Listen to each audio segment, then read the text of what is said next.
minsan kaya malansa, minsan yung aso. Opo. Eh, buti na lang tinali na nga eh.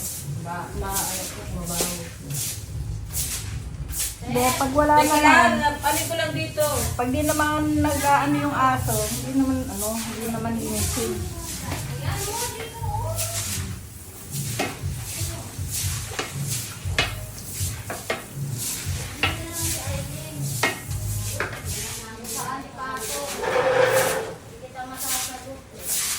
Ani, paano yung swing dun sa 5 and 6? Ha?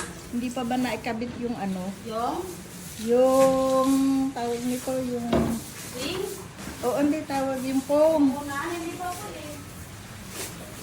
Wala pang signal si Mang Jilin eh. Kasi nag-aalala siya. Baka masira.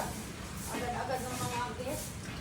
Pag naulisan po kasi ng butas yun, magtuloy-tuloy na. Kaya dapat daw may ano muna yung suporta. Alam mo, kaya lang naman naglalansa dahil kay Dida.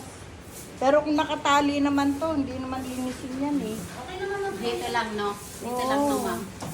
Kasi paano nga ng pantaboy? pag nag-ano siya, nag-iikot, kahit saan umiihi. Ay, yung brush na lang, Dan. Ano matapos mo?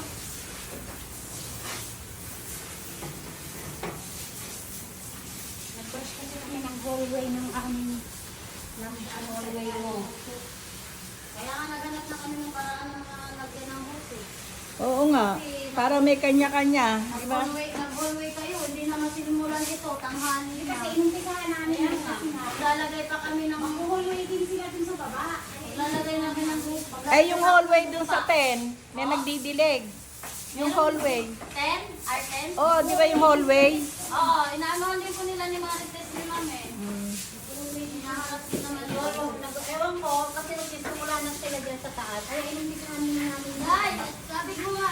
There, sabi mo. Para yung bula namin. Lalabas. Yan.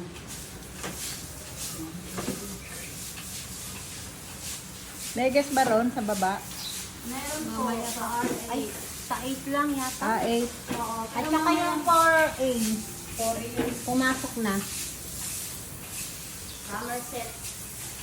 Somerset. Uy, Jesus! Hindi pagkain yan. Shh. Shh. Kumain ka na dad, bago ang lahat.